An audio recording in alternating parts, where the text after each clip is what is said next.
Donc, je reviens là où j'en étais. Désolée. Donc, je disais que malheureusement, je disais que il faut que les femmes noires, certaines femmes noires qui sont en mode afro-femme et tout, faut qu'elles arrêtent de trop bâcher certains hommes noirs qui ne sont pas forcément comme les hommes complexés. Faut qu'on arrête avec ça parce que eux aussi peuvent ressentir la même chose que nous quand certaines personnes disent perruque de caca, elles sont complexées, elles sont pas féminines, ben eux aussi ils peuvent ressentir la même chose. Puisque eux ils sont pas forcément complexés et ils font l'effort de nanana, tu vois. Genre quand même, pas se tirer une balle dans le pied non plus quoi. Bon bref. Après je disais que je pense que de toute façon ça va se retourner contre eux, malheureusement je vous ai dit, à travers leurs filles ou des femmes de leur famille. Parce qu'ils vont voir certaines femmes de leur famille ou leurs propres filles qu'ils auront moins d'avantages. Voilà, il suffit par exemple, voilà, je sais pas moi, par exemple, un homme noir qui voulait tout à tout prix, enfin qui bâchait les femmes noires et qui a à tout prix voulu se mettre avec une femme blanche, truc. Ben, déjà, c'est pas la faute à la femme blanche ou quoi, hein, c'est sa faute à lui. Parce que nous, déjà, voilà, faut pas qu'on se trompe. C'est eux qui ont un problème, c'est pas les femmes. Les femmes profitent de leur avantage, c'est tout. Comme nous aussi, parfois on peut profiter de notre avantage. Voilà. Moi, j'ai aucun mal à dire que parfois j'ai l'impression d'avoir un pretty face privilege. Pretty privilege, un tout petit peu, peut-être pas beaucoup, mais un peu. Et je vais pas me mentir, c'est triste, c'est vrai, c'est triste. À un tel point où je me suis demandé euh, comment je ferais si plus tard j'ai une fille d'Arsène en Europe, quoi. Est-ce qu'elle risque pas de se comparer à moi, si elle est peut-être un peu moins belle, ou est-ce que les gens vont pas la comparer à moi, même si j'arrive à lui faire avoir des longs cheveux crépus, est-ce que les gens vont pas lui dire des trucs genre ah t'es trop mignonne et tout, mais t'es trop foncée. Tu vois, moi, ces genres de trucs, ça me fait peur. Ou pareil, si t'es une fille trop claire, ah, elle est trop claire. Oh, elle te ressemble même pas. Oh, de toute façon, c'est de la triche. Bref, moi, j'ai réfléchi à tout ce genre de choses et c'est vraiment pas facile. Mais je sais que, donc oui, petit privilège, qui fait que moi, des fois, je me retrouve dans des situations, parce que là, je reviens vers un autre truc. Enfin, ils vont voir que, par exemple, je sais pas moi, un gars qui pensait comme ça, et il a une fille un peu métissée et tout. Et souvent, le métissage, c'est ça. Elle a une belle peau, elle a des beaux traits et tout, mais elle a des cheveux frisés que jusqu'à là, par exemple. Ce qui fait qu'elle est moins féminine, par exemple, que sa sœur ou je sais pas quoi. Et elle aime un gars qui est très différent d'elle. Et il lui dit ah, désolé, tu m'intéresses pas. Et elle va rentrer, elle va dire oh, papa, ce garçon, il m'a dit non, il est pas intéressé et tout. Et le père, il va avoir les nerfs, il va se dire mais pourquoi ma fille, elle se prend la tête avec lui alors qu'elle va à l'école pour étudier et que son avenir, il est plus important que ça. Et tu sais, par exemple, je sais pas moi, sa fille, elle va focaliser sur ça pendant 2 3 semaines. Elle va perdre du temps, elle va être déconcentrée à cause de ça. Elle va perdre confiance en elle. Ben, je leur souhaite pas forcément de vivre ça, mais c'est très probable. Et quand ils vont être face à ce genre de truc, ils vont dire quoi? Ils vont dire quoi puisque eux-mêmes, ils dévalorisaient parfois des filles qui souffraient même encore plus que sa fille. Tu vois? Donc, ça sert à rien d'être dans un esprit de vengeance, de je sais pas quoi. Ces mêmes hommes-là, à travers des situations, ils vont comprendre que c'était pas bien de discriminer ou de bâcher ou de se moquer de d'autres filles. Voire même, ça commence parce que, je vais vous dire, je vais pas citer des gens parce que, voire même, j'ai des gens dans mon entourage que j'aime bien, malheureusement, qui sont dans cette situation et c'est triste. Mais ouais, la plupart des métisseurs, entre guillemets, passé un certain âge, quand leurs enfants y grandissent, souvent ils sont plus forcément avec la mère de leurs enfants, quoi, qui est blanche, maghrébine ou quoi. Ils se retrouvent avec leurs enfants métis. Et c'est vrai que des fois, ils ont besoin, ils ressentent ce besoin bizarrement de revenir vers des femmes noires. Et ils reviennent pas vers n'importe quelle femme noire, hein. Ils reviennent vers des femmes noires comme nous. Oui. Qui sont encore un peu fraîches, qui sont un peu mignonnes, qui sont sages et tout. Et moi, je suis là en mode, mais est-ce que tu voulais d'une femme comme moi là quand t'étais jeune? Pas forcément. Et là, t'as des hommes, franchement, je veux pas être méchante, hein, mais j'ai eu des hommes comme ça depuis 2 3 ans, ils sont là, s'il te plaît, laisse-moi ma chance. En plus, je serai bien avec toi, nanana. Ouais, mais. Et en plus, tu vas voir, mes enfants, ils sont super cool et tout. Franchement, j'ai pas de problème. Moi, je pourrais me mettre avec un homme avec qui je m'entends bien, qui a déjà un ou deux enfants, il n'y a pas de problème.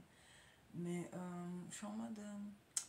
Ouais, mais il n'y a pas si longtemps que ça, t'étais avec une femme qui était totalement différente de moi. Pourquoi t'as changé de goût en fait? C'est quoi? Qu'est-ce qu'il y a? Je pense pas que moi, sans me vanter, mais j'ai encore le temps, j'ai encore le choix. Je peux encore chercher quelqu'un qui sera même un peu mieux que toi, qui n'aura pas encore d'enfant, donc pas d'ex-femme qui va nous endetter, je sais pas quoi. Moi, je serais pas obligée de faire ceci, cela. Enfin, genre, t'as pas l'impression que moi aussi je pourrais tenter ma chance ailleurs avec quelqu'un d'autre? Et le gars, il est là, moi je suis tombée sur le gars qui était là. S'il te plaît, s'il te plaît. Le gars, il a déjà 2 baby mamas, il a 3 enfants. Non, mais s'il te plaît, je m'ennuie. Moi, j'ai envie d'être avec une fille comme toi et tout.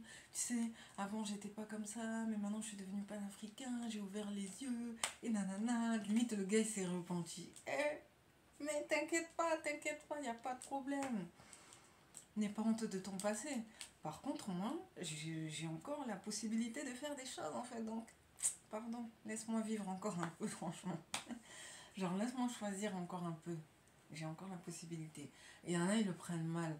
Il y a un gars, l'année dernière, il m'a dit, non mais, d'accord, j'ai compris. Enfin, je sais pas, quand j'avais le Covid, juste une anecdote, hein. Quand j'avais le Covid, en gros, c'était un gars noir qui est devenu panafricain et qui avait une fille blasiane et une fille un peu métissée, noire-blanche. C'était des ados. Bon, il s'en occupait bien, il n'y a pas de problème, mais il était plus avec ses ex-femmes. Il m'avait dit qu'il me trouvait trop mignonne, que j'étais encore jeune, que j'avais pas d'enfant et qu'il aimerait bien me montrer plein de choses sur la vie. Il voudrait que je sois sa femme, pas sa femme, hein, que je sois sa compagne. À un tel point que moi je lui ai dit, ah mais désolé, tu vois, moi je dois me mettre avec un musulman parce que c'était même pas un musulman, c'était un panafricain, nanana. Et dès que je parlais de Dieu, il faisait. Genre, il était vraiment en mode kémitisme, il me comprenait pas. Il avait même peur que je tombe dans le salafisme, je sais pas quoi, bref. Et à un moment, parce que moi j'aime bien tester les gens, et pendant le Covid, qu'est-ce qu'il m'a dit? Je lui ai dit hein, que j'avais le Covid à un moment et que je pouvais pas sortir. Et il m'a dit, tu veux que je t'aide? Je me suis dit, oh merci, c'est gentil, t'inquiète, ça va aller. C'est pas, tu veux que je t'aide, genre, tu veux que je te. Parce que comme je pouvais pas sortir, tu veux que je te ramène à manger? Ou tu veux que je t'aide pour des trucs ou quoi? Non. Il n'était pas obligé de me demander, hein. Mais ça aurait été bien, ça aurait été galant. Il m'a dit quoi? Il m'a dit, si tu veux, je peux t'aider, hein. Je peux prendre soin de toi, hein, je peux te mettre bien, hein. Si tu veux, tu peux passer la nuit quelques jours avec moi, chez moi, dans mon lit, dans ma chambre, hein, t'inquiète, tu auras rien, hein, juste pour que tu te reposes, tu veux pas te reposer chez moi? J'étais là. J'étais là. Et le gars, il est même prêt à prendre le risque d'attraper le Covid juste pour essayer de ken avec moi. Parce que c'est ça en gros. Je me suis dit, mon Dieu, waouh! Alors qu'il a une ado, il a une ado qui a 12 13 ans hein, chez lui. Et moi, quelque part, voilà, j'ai une dizaine d'années de plus qu'elle, ça craint quand même. Je sais pas, mais monsieur, comment tu réfléchis dans ta tête en fait? Franchement, la honte quoi. Bref, pas grave. Et après, vers la fin, il s'est vexé, il a dit, franchement, tu m'as vexé, hein. Je pensais quand même que tu serais un peu plus cool, mais je vois que tu n'es pas intéressé. Fais attention, hein, ne refais pas ça avec un homme, hein, parce que là vraiment t'as joué avec moi, mais j'ai pas joué avec toi, mon frère. Et dès le début, je t'ai dit les conditions. Moi, tant qu'il n'y a pas mariage, si t'es pas musulman et il n'y a pas mariage, c'est mort. Et non, il n'y a pas que musulman et mariage, il y a certaines valeurs aussi que j'aime bien. Mais déjà, rien que ça, il n'y a pas la case musulman et il n'y a pas la case envie de se marier, il y a juste concubinage. Et pardon, non merci. Parce que déjà, rien que concubinage avec un musulman, je suis dans le péché. Alors imagine concubinage, déjà rien qu'amitié avec un non-musulman, je l'ai déjà fait, je l'ai payé cher. Et je l'ai payé très très cher. Amèrement, à un tel point que parfois, ouais, je regrette. si je pouvais retourner en arrière dès le début, no. C'est soit on reste amis, soit rien. Voilà. Ça, je l'ai dit, c'est clair et net. Ah oui. Parce qu'il y a des gens, même qui sont bien, ils peuvent être envoyés par le shaitan. Ah, mais vraiment, moi, c'est ce que je me dis. Pour les filles qui sont croyantes, il y a des gens qui sont bien, qui peuvent être envoyés par le shaitan pour te détourner pour des choses qui te sont destinées. Voilà. Et moi, bon là, c'est plus le cas, mais à l'époque, c'était le cas en fait. Je n'ai aucun doute par rapport au fait que même des gens qui étaient bien, je suis désolée, ils ont été utilisés par le diable pour me détourner de choses qui étaient bien pour moi. Parce que après avoir côtoyé ces personnes, mais ma vie, elle n'a plus jamais été la même en fait. Juste pour quelques petits bons moments, mais ma vie, elle a été infernale après. Je me suis fait la promesse de plus jamais, mais s'il faut même plus que je vais m'arrêter là. Vaut mieux que je m'arrête là, mais en tout cas, voilà. Non. Non, c'est non, en fait. Non, mais c'est vrai, parce qu'après, c'est ces mêmes personnes. Et ça, je suis désolée, hein, mais au bout d'un moment, un homme, il n'est pas censé être susceptible comme ça. Donc, non, en fait. Parce qu'après, c'est ces mêmes personnes. Je suis vexée. Mais. Tu vas me dire que moi, je suis plus forte que toi? Franchement, arrête. Me dis pas que je suis plus forte et que je suis plus intelligente que toi, quand même. D'accord, merci. Voilà. Je te laisse ta place d'homme. Ne me montre pas que tu es plus susceptible que moi quand même. Parce que moi, on m'a dit des choses, mais 1000 fois plus pires. Et je ne sais pas pour autant que je me suis jetée par la fenêtre. Et pourtant, Dieu seul sait qu'il y avait des moments où j'étais pas bien. Quand j'ai été rejetée ou quoi. Et par des gens avec qui, franchement, j'aurais pu être. Hein. Mais ces personnes, de toute façon, je préfère qu'elles fassent comme si j'existais plus. Moi aussi, je fais comme si elles n'existaient plus. Bref, je reviens à mes moutons. Donc voilà, ne vous prenez pas trop la tête, hein, laissez les choses se faire. Voilà. Et le temps nous donnera raison de toute façon. Voilà. Mais après, je suis aussi du genre à dire que je suis aussi de l'avis que chacun fait ce qu'il veut tant qu'il est heureux. Franchement. Si vous êtes heureux avec telle personne, faites. Franchement, faites. Faisez ce que vous avez à faire, franchement, faites ce que vous avez à faire. Comme moi aussi, bah tant pis. Le destin me dira si j'avais raison ou pas, mais non. Il y a des choses, non. Je peux pas. Franchement, je peux pas. C'est comme si Serge Anongo, du jour au lendemain, il veut se mettre avec une fille comme moi. Et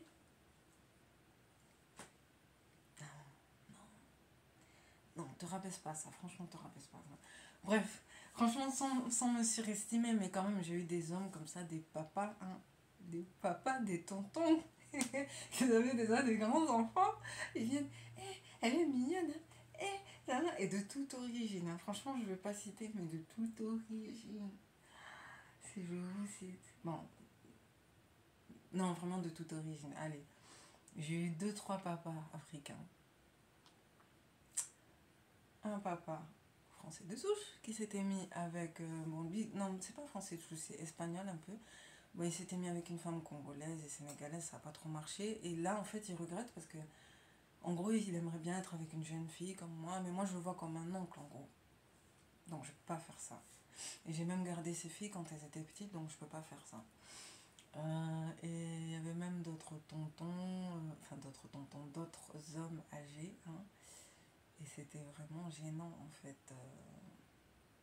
Je sais pas, hein, par exemple, un chauffeur, je me rappelle plus de son origine, je crois que c'était un Guadeloupéen comme ça. Et en fait, quand je faisais mon travail du soir, à un moment comme ça, je prenais tout le temps la même navette et je conduisais. Et à un moment, à chaque fois, il était là, bonsoir mademoiselle. Bon, moi aussi, j'étais là, bonsoir et tout. Et à un moment, il était là, tu es mignonne, hein, nanana. Et moi, j'étais un peu gênée et tout, mais bon, j'avais pas envie de le foutre en avant, donc par politesse, je lui ai parlé. Mais après, quand même, il est allé loin, il a commencé à me faire ça, comme ça.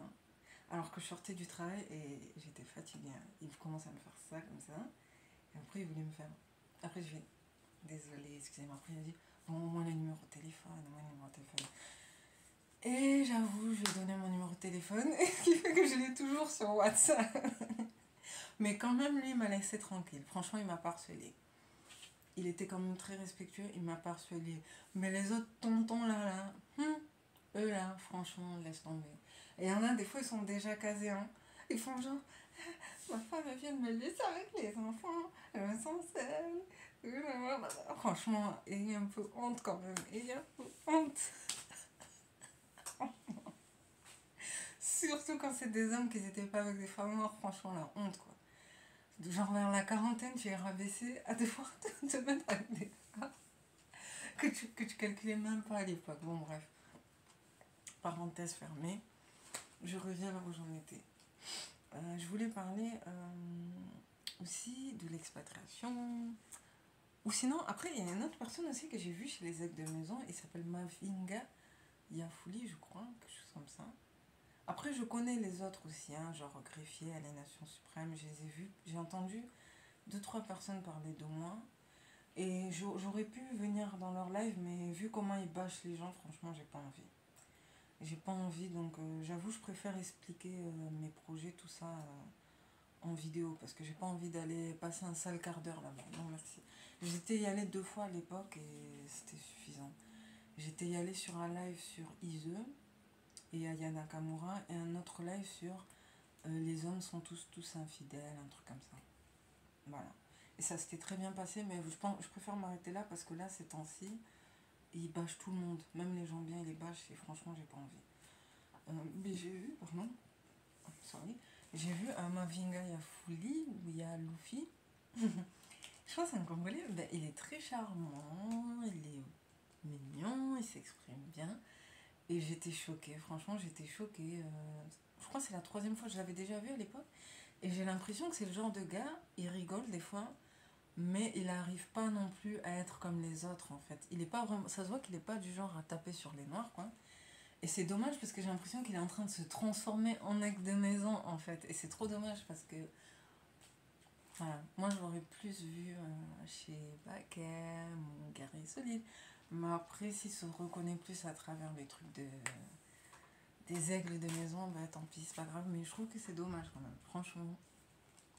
Je pense que tu aurais pu bien t'entendre aussi avec des gens. Enfin, on dirait que c'est un ex-panafricaniste déçu, je crois. Je sais pas si je me trompe. Et qui préfère aller du côté maintenant des aigles de maison. Un peu comme Kikou et tout. Donc, bon, bref. Mis à part, voilà, moi, j'arrive pas à les détester. C'est vrai, même quand les gens ils insultent Hamid et tout, franchement, ça sert à rien.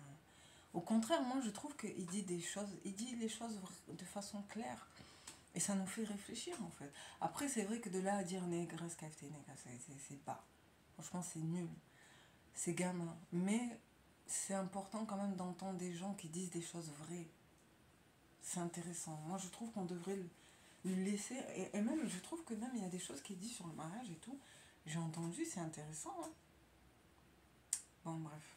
En fait, il est un peu fou, mais avec un soupçon d'intellect qui est pas mal. Il connaît quand même pas mal de choses. Donc, et en plus, il fait rire. Il m'a fait rire avec ces expressions-là. Eh, le fognon. C'est quoi le fognon? Nous, on a le fognon. Ou sinon, quand tu fais genre, eh, nyangui, nyagou, en bref, il me fait rire vite fait. Franchement, moi, j'arrive pas à le détester. J'arrive pas à le détester. Moi, les gens que j'aime pas, c'est les gens qui sont dans la provoque et dans la méchanceté facile sans raison. Lui, il est pas sans raison. Il a donné ses raisons. Il a du mépris pour nous. Moi, j'aime pas le mépris, mais je peux prendre le temps d'écouter le comment du pourquoi, en fait. Donc, je reviens là où j'en étais. D'accord. Donc, je vais parler des voyages, l'expatriation, tout. Parce qu'en fait, j'ai envie de parler de 2 youtubeurs qui n'ont rien à voir avec tout ça. Kublai, qui parle beaucoup d'expatriation, que j'avais cité il n'y a pas longtemps. Et de Arrête d'être une merde aussi. Je sais pas s'il y a des gens qui le connaissent. En fait, il avait des vidéos, mais il a tout bloqué. Un coup, il revient, un coup, il part, je crois. Et moi, je viens de le découvrir il n'y a pas longtemps. Et j'en suis trop reconnaissante parce que je suis tombée sur une de ses vidéos par hasard, en fait. Et malheureusement, il a bloqué. Parce que de temps en temps, à mes heures perdues, des fois, j'aime bien écouter Gros Blanc, Estelle, vite fait. Parce que non, Estelle pas forcément, mais Cro Blanc et tout, oui. Même, je suis tombée sur Baptiste Marché et Papacito. En plus, il vient de Toulouse. J'espère que je vais pas le croiser. Hein. Bon, en gros, parce qu'à l'époque, je les avais connus chez Tepa. Parce que j'aimais bien écouter Tepa de temps en temps. Et en fait, sans faire exprès, j'avais pas envie, mais je suis tombée sur ta. J'avais pas forcément envie de l'écouter parce que je trouve que ta discussion, elle est un peu. Genre, elle est en mode. Après, elle a le droit, hein, mais c'est dommage parce que. Je sais pas. Elle est arrivée, je pense, dans un extrémisme. Bon, en gros, c'est une fafette, quoi. Elle a le droit, elle a le droit. Elle a le droit d'être faf. Mais j'ai pas. Tu sais, c'est pas le genre de personne avec qui j'aimerais parler ou même être pote. Même si je reconnais que sur certains points, elle dit des vérités. Mais je préfère l'écouter, mais de loin, tu vois. Et je suis tombée sur une de ses vidéos, je crois, sur les élections, un truc comme ça. Ou l'expatriation, genre les expatriés français de souche sont-ils des traites, nanana. Et après, par lecture automatique, je suis tombée sur une vidéo d'un gars qui se surnomme Arrête d'être une merde et qui essaye de parler aux hommes qui sont incels, qui n'ont pas confiance en eux. Parce que c'est un gars qui a pas confiance en. Pendant longtemps, il n'avait pas confiance en lui et qui est parti vivre en Bulgarie, il se sent mieux là-bas et tout. Ici, il dit qu'il était dépressif, nanana. Et en gros, il avait fait une longue vidéo de plus d'1 heure où il avait parlé de l'expatriation. Et il avait dit que non, l'expatriation, ça pourrait carrément sauver certaines personnes qui se reconnaissent plus à travers la culture française, les Français, qu'on en marre du grand remplacement parce que, on va pas se mentir, je l'avoue, moi aussi je crois au grand remplacement.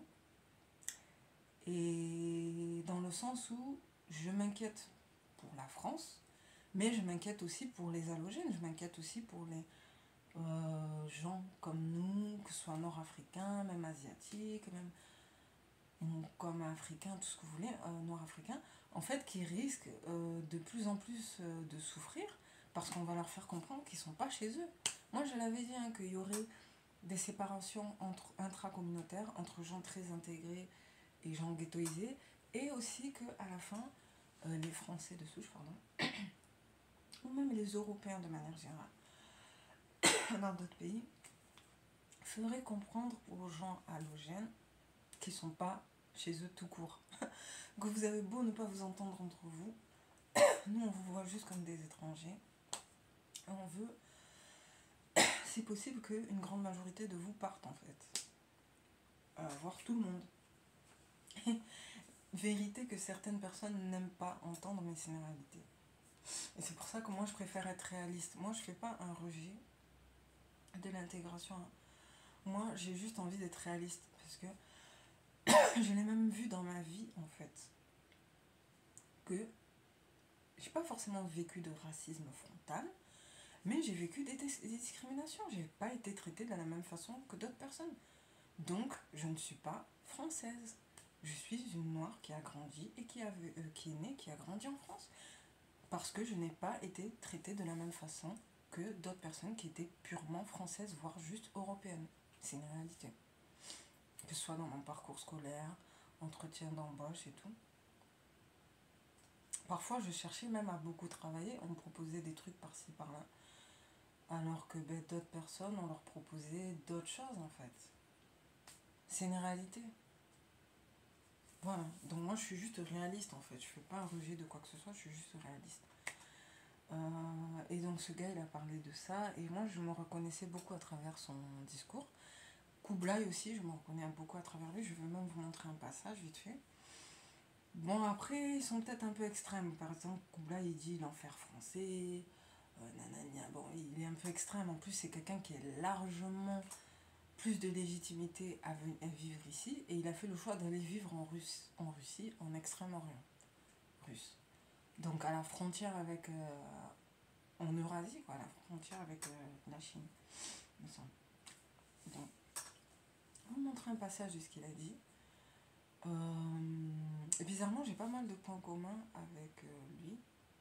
Après, parmi les autres choses aussi qui m'ont donné envie de me remettre en question par rapport à notre situation en tant que Noir de France, Noir en France, petite anecdote que je reciterai probablement dans une autre vidéo, parce que j'ai dit que j'allais faire une vidéo sur le comment du pourquoi je suis devenue consciente, pourquoi je me suis reconvertie à l'islam, et c'est des choses que j'avais fait à l'époque mais c'était pas terrible donc je vais les refaire. Et je vais refaire, probablement faire aussi pourquoi j'envisage de partir, m'expatrier. Et parmi toutes ces raisons, le, il y a comment ça s'appelle certaines femmes noires tout simplement que j'ai vues souffrir, pas enfin, souffrir, galérer. Et pourtant, c'était des femmes noires qui avaient fait le bon parcours, qui avaient une bonne personnalité et qui ont quand même morflé. J'ai des exemples dans ma famille, des grandes cousines. Bon, après, il y en a qui sont pas trop réussis non plus, hein, on va pas se mentir. Pareil, j'ai des neveux-nièces qui ont bien réussi, comme j'ai des neveux-nièces qui ont galéré. C'est vraiment très partagé. Mais après, vous voyez, la plupart de mes grandes cousines, elles étaient mères célibataires. Elles se sont mélangées. Il y en a une qui était avec un Tunisien qui a été abandonné quand le petit il était bébé. Ce qui fait que il était en mode très masculin, mais il était très sensible aussi. Dès que sa mère elle grandait, comme il était fils unique, il était très sensible. Et il est tunisien, moitié Congo. Bon, lui, quand même, lui ça va. Je pense que ça va, il s'en est bien sorti. Après, j'ai des petits neveux et nièces aussi qui sont congolais, moitié maoré. Et leur père, c'était un maoré. Et en fait, d'ailleurs, il allait trop bien, c'était un métis, c'est comme ça. Il allait trop bien avec ma grande cousine. J'ai des photos d'eux. Ils me portaient quand j'étais bébé et tout. Ils allaient trop bien ensemble. Ils s'entendaient bien. Mais ma cousine, elle était vexée parce que il avait une double vie en fait. Il avait une autre femme mahoraise dans Mayotte. Et c'est vrai que c'est des choses qui sont très prévisibles chez les hommes musulmans de manière générale. Et surtout chez les hommes maorais et comoriens. Eux, c'est carrément une culture chez eux. Ah, vraiment, eux, ils ont facilement droit à plusieurs femmes, tant qu'elles sont musulmanes. Bon, moi, ma grande cousine, elle était chrétienne, donc je sais pas comment il s'est arrangé par rapport à ça. Il s'appelait Labibou. Bon, bref, là, j'ai dit trop de choses. Mais en tout cas, moi, je l'aimais bien, mais j'ai vu que, bon, mes neveux, quand même, il manquait quelque chose. Il manquait cette image paternelle et tout. Donc, j'ai été entourée que de femmes, même ma mère, même mes tantes proches, de femmes mères célibataires. Voilà, des fois, c'était leur faute, et des fois, non. Parce que moi, ma mère, je peux vous dire qu'elle souffrait beaucoup en silence pour qu'on grandisse avec notre père, en fait. Elle savait déjà qu'elle était trompée et tout, mais juste pour qu'on ait un père, elle fermait les yeux. Il y a beaucoup de femmes aussi qui font ça. Et au bout d'un moment, elle a craqué, elle n'en pouvait plus. Hein. Bon, bref. Et après, ma soeur, elle s'est rebellée. Moi, je me suis renfermée. Voilà, je ne vais pas raconter notre histoire. Mais une histoire que j'ai juste envie de dire vite fait. C'est une femme béninoise. Elle était un peu brown skin avec des yeux tirés comme ça. Elle avait 3 filles qu'elle avait eues avec un Ivoirien. Et cet homme, en fait, malheureusement, il a laissé. Heureusement, c'était une femme forte. Bon, même si elle était un peu malade, elle avait. Je sais plus si elle avait le cancer ou un truc comme ça. Mais c'était une femme très forte. Elle travaillait dans le secrétariat et elle avait une bonne personnalité posée, calme et tout. En fait, on aurait dit moi, mais avec 20 ans de plus. Ce qui fait que moi, je la voyais comme un modèle. Et je l'ai connue pourquoi? Parce qu'elle travaillait avec ma mère. Elle avait la trentaine à l'époque et moi j'avais 16-17. Et j'ai eu mon premier job grâce à elle en fait parce que elle m'a proposé de garder ses petites filles en babysitting. Et pareil, il y avait 3 petites filles. Et en fait, ce qui m'a choqué dans la vie de cette femme, c'est qu'elle était toute seule. Elle galérait toute seule. Et c'était un choix personnel parce que sa famille, elle était à Paris, elle avait fait le choix de venir vivre à Toulouse. Et elle vivait à Saint-Orens de Gameville. Et à Saint-Orens, à l'époque, il n'y avait pas beaucoup de Noirs en fait. Les seuls étrangers qu'il y avait, c'était des Espagnols et des Italiens, il n'y avait pas beaucoup de Noirs. Elle faisait partie des premiers Noirs, je crois. Parce que maintenant, il y en a un peu plus, mais elle faisait partie des premiers Noirs. Et ce qui fait que ces filles, à l'école, c'était chaud. Franchement, c'était chaud. La plus grande, c'était une dark skin. La deuxième, c'était vraiment light skin. Et la troisième, c'était une brown skin. La troisième, elle bougeait beaucoup. Elle était un peu hyperactive, comme ça, elle bougeait beaucoup. Elle était là, maman, maman, maman, maman, maman, maman. La deuxième, elle était un peu en mode princesse. En plus, elle avait beaucoup de cheveux crépus comme ça. Et la première, elle était un peu casse-cou. Elle était un peu garçon manqué. Mais c'était la plus sage. Elle m'a beaucoup aidée d'ailleurs. Parce que les deux autres, mon Dieu, elles faisaient trop de bêtises. La première, ce qui m'a touchée, c'est qu'à l'école, elle galérait un peu. Il y avait des enfants qui voulaient pas trop jouer avec elle et tout, et qui préféraient sa petite sœur. Vraiment, je n'exagère pas. Ils préféraient sa petite sœur parce que elle faisait limite un peu mixte, elle était un peu plus mignonne et tout. Et elle dit, ah mais non, t'es trop, genre, je sais pas, en gros, elle était trop différente et ils avaient peur d'elle. Voilà. À un tel point que même un jour, genre, elle s'était fait coiffer, elle avait des tresses et je l'avais croisée dans la salle de bain, elle disait, moi je suis pas belle, moi je suis moins belle que Mimi. Mimi, elle a toujours les compliments, elle s'appelait Myriam. Sa deuxième sœur s'appelait Myriam, elle disait, Mimi, elle a toujours les compliments, elle est toujours plus belle et tout. Après, je lui ai dit, mais non, toi aussi t'es belle, tu te rends pas compte, mais t'es belle et tout. Et maintenant, elle est grande, elle est ado, je l'ai revue, elle a confiance en elle, elle fait des études, y a pas de problème. Mais à l'époque, elle était un peu complexée. Et en plus de ça, leur mère a galéré parce qu'elle était mère célibataire. Bon, maintenant, elle s'est mise avec un homme blanc. Et elle a eu une quatrième petite fille métisse. Et du coup, ben, ses grandes sœurs, elles s'occupent bien d'elle et tout. Je les ai vues, mais c'est vrai qu'elle a beaucoup galéré quand elle était ici, toute seule. Moi, je l'ai aidée, je faisais au début, elle me payait, elle me donnait de l'argent de poche. Après, elle m'a même plus payé parce que vraiment, avec maman, on préférait l'aider et tout. On préférait l'aider en gros. Parce qu'elle galérait toute seule. À un tel point qu'elle dormait 4 heures. Elle dormait de 2 heures à 6 heures. Elle faisait le ménage de minuit à 2 heures. C'était dur. C'était hardcore. Elle avait un bon appartement et tout, il n'y avait pas de problème. C'était joli, mais c'était trop dur. Euh, Elle souffrait beaucoup, elle était malade. J'essayais de l'aider comme je pouvais, mais c'était dur. Parce que moi aussi, j'étais une ado, moi aussi, j'avais mes devoirs. J'allais rentrer au lycée, donc des fois, elle m'aidait un peu. Essayer de me donner des conseils. D'ailleurs, c'est elle qui m'a donné envie d'écouter des débats, parce que moi, j'écoutais jamais des débats. Je regardais que les clips, les films et tout à la télé. Et elle m'a dit non, essaye de regarder un peu des débats politiques de temps en temps. Tu vas voir, c'est intéressant. Elle me disait ça. Elle me disait essaye de lire un peu plus. Elle me donnait des conseils comme ça. Et elle m'avait dit aussi, la clé pour réussir ici, c'est de se rendre indispensable. Voilà. Tu tomberas sur des gens bien, tu tomberas sur des gens moins bien. Et elle m'avait dit, le secret pour réussir ici, c'est de se rendre indispensable. Voilà, il faut qu'on ait toujours besoin de toi en gros. Et là, tu seras valorisé. Je me suis dit, ah d'accord. Et elle n'est pas forcément restée dans son travail, mais en gros, elle m'avait donné ça comme conseil. Et elle galérait beaucoup. Et elle était toute seule à un tel point que... Et je lui avais dit, mais comment tu faisais avant que tu nous connaisses et tout? Parce qu'elle connaissait pas beaucoup de gens. Sa famille, elle était à Paris et au Bénin. Et elle m'avait dit que des fois, elle enfermait ses filles.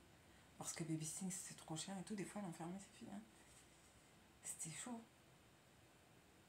Parce que là, il n'y avait que la grande qui était sage. Les deux petites, elles étaient là. La deuxième, elle faisait beaucoup de caprices. Elle était en mode princesse. Et la troisième, elle était trop hyperactive. Elle était jamais fatiguée presque. À un tel point que Louise, à un moment, elle m'a fait peur. Elle m'a dit que à l'école, apparemment, elle s'arrachait les mèches. J'étais là, oh non. Et elle s'arrachait les mèches.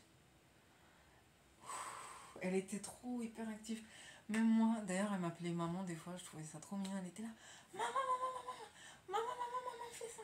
Maman, maman. Ouh, c'était dur. Franchement, c'était dur. Et moi, j'avais l'impression que c'était parce qu'il n'y avait pas leur père.